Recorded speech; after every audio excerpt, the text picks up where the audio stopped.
Hey guys, welcome back to Super Mario Maker 2. I made yet another world already. It went a lot faster than I thought it would, but this is the snow world. I think I called it Snow Land or something. And this first stage is in the 3D world style, and I call it On-Off Cliffs. And it's centered around one mechanic. And I think it's pretty good. I like snow levels.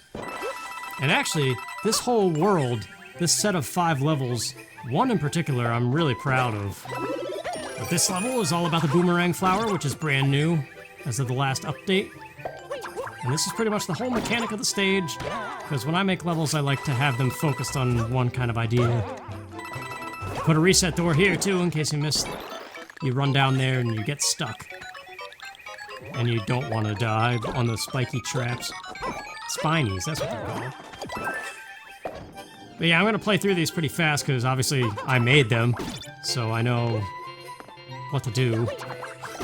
Played through them a bunch of times already. But yeah, once again, the course IDs will be in the video description. As of me recording this right now, I haven't uploaded a single one. I might make minor tweaks here and there, but by the time this goes up, I'll have them. And now this next part is automatic. Don't press anything. Yeah, free 1-up, plus the flagpole 1-up. So actually, that's a 2-up. But see, I know some people don't like snow and ice worlds, but I figured the first course would be nice and easy. And that one really is, and it gives you 1-ups and stuff. And now this level, I think, is my favorite level I designed ever. Between the first Mario Maker game and this one, I really like this stage. I call it the Broken Bridge, and it's Mario Bros. 3 style. I love the music that plays in this part, too. So we have snowballs, and we have to kick them at faraway blocks. And it's the broken bridge, so this bridge is always in that place, but it's broken. So we have to use all these other mechanics to just rejoin the bridge in random sections till the very end.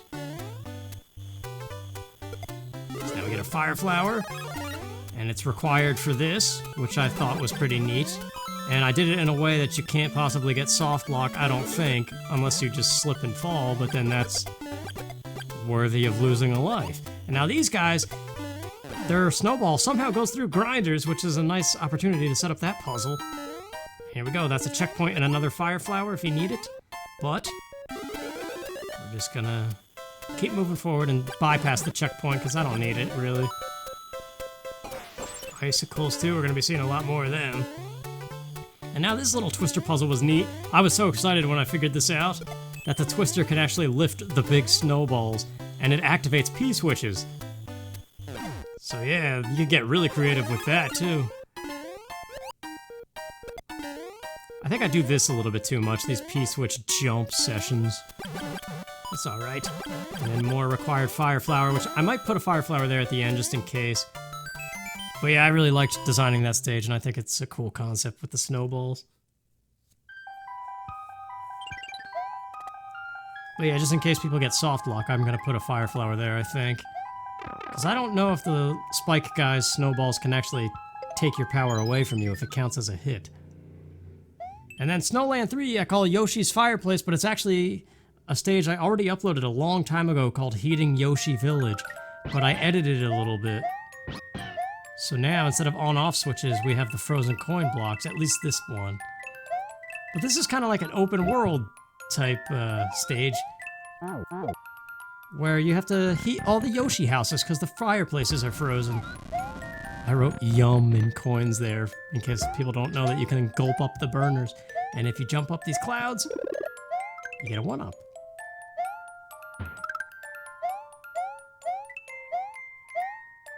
So yeah, there's this Yoshi house, and then there's one more, and then we find Red Yoshi's house, and of course he's all about fire. I edited this puzzle too from the original stage, and made it a little bit friendlier. So that's one. I made a little spark effect too, because that's kind of like clearing the ice blockage and relighting the fire, even though you can't really make that happen. But it's imagination, son. And now we gotta go up, so we visit this house. And I edited this too. It used to be just one-time use, a little block with a feather in it. But it's kind of annoying how in this game, in order to be friendly to everybody, you have to put everything in a pipe in case they screw up. But I guess it makes sense.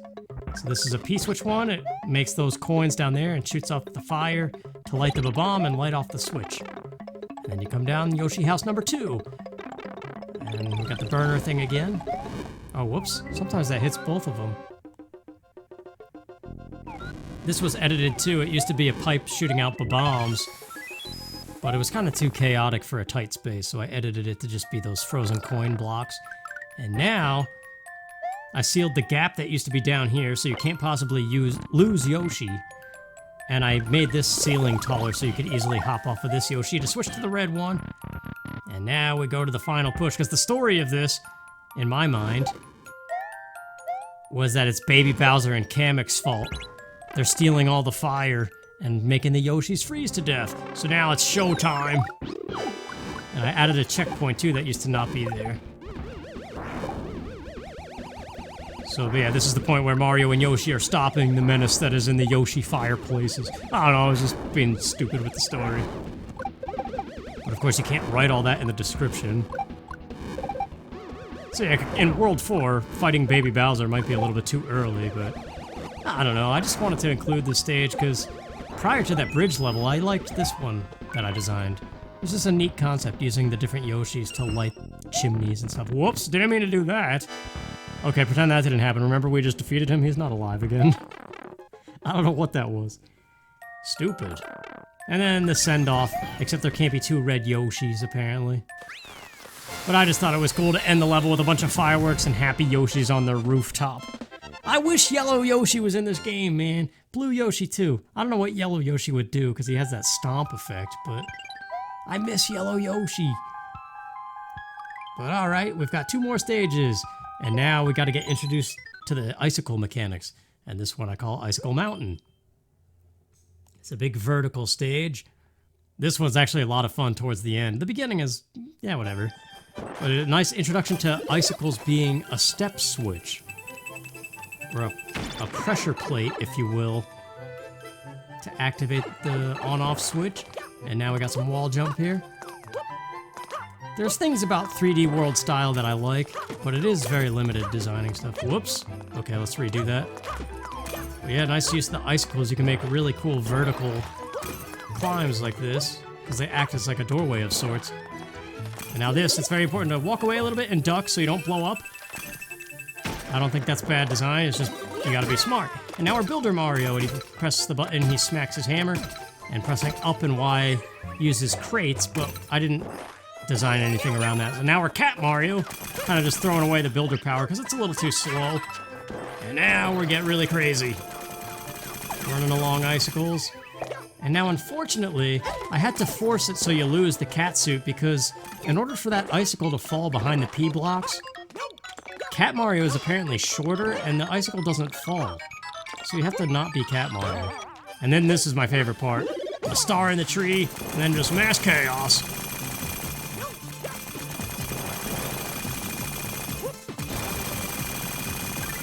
I don't know, that's just really fun to do. And there's more, wait! We've got the Koopa car, because that, just like the Power Star, can smash through icicles. I like that one too.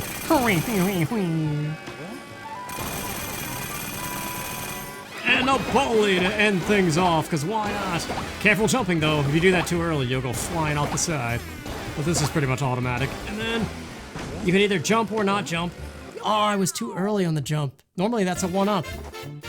But if you miss the jump entirely and just fall, you could still hit the bottom of the flag. I placed mushrooms just right. Mushroom trampolines. And now, that was a pretty easygoing snow world so far, right? Aside from the crazy flare. But this, Iggy's Icicle Madness. This is probably the hardest castle I've designed so far, I think. But I like it though. If that thing would get off the screen so I could see. Again, a pressure switch that's way easier to do in the other styles that are not 3D World. Because you can use that one-way barrier. So we got a P-switch that automatically is hit by an icicle, and now we gotta move. Ah, crud. Alright, you don't really need a mushroom for this, but I have the lava level rising and stuff too, and now this is where my favorite part, it's crazy. Oh, I totally screwed it up! Oh, Alright, well, that's okay. It's supposed to be a little difficult. We're in World 4 now. It's the World 4 castle. No more of this easy stuff. I like that too, the fire flower puzzle right at the very beginning.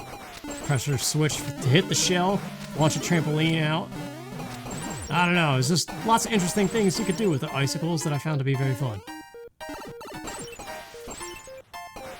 I'm really smacking into everything here. Alright, here we go. We're doing it this time.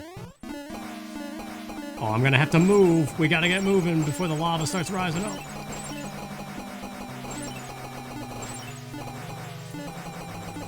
Must go faster. Oh, what the heck? I did a little baby jump right there at the end, too. Eh, crud. This is not that hard. I mean, it is, but it's just like anything. With some of the harder Mario stages, you die a bunch and then you learn it and then you get good at it. So I don't think you could call a hard stage bad design if it's doable. Here we go, I'm feeling it. Didn't even get hit. This is the one. I don't know, I just like this concept of melting icicles everywhere because of the lava. And the boss fight is unique too. It's finally not just stomp on him all the time. Oh jeez. Nice little panic there. And here we go, Iggy. You gotta damage him by letting the icicles fall on him now. And there's only safe blocks here, and on the far left you can see those ones that don't fall. So you gotta be mindful of the lava rising. And just keep triggering the icicles, and there you go. It's really not too bad once you get to the end. I like the idea of it's kind of more of an endurance test with the floor and the lava rather than a boss fight. But yeah, that is my snow world. I'm pretty happy with it, aside from maybe a few things here and there. And now, I am halfway done with a super world. I gotta do all of that all over again, and better. Yeah, jeez. So we got Sky. I'm kind of out of ideas, so it's probably actually gonna be a while this time before I finish this. So thanks for watching, and I hope you enjoyed it.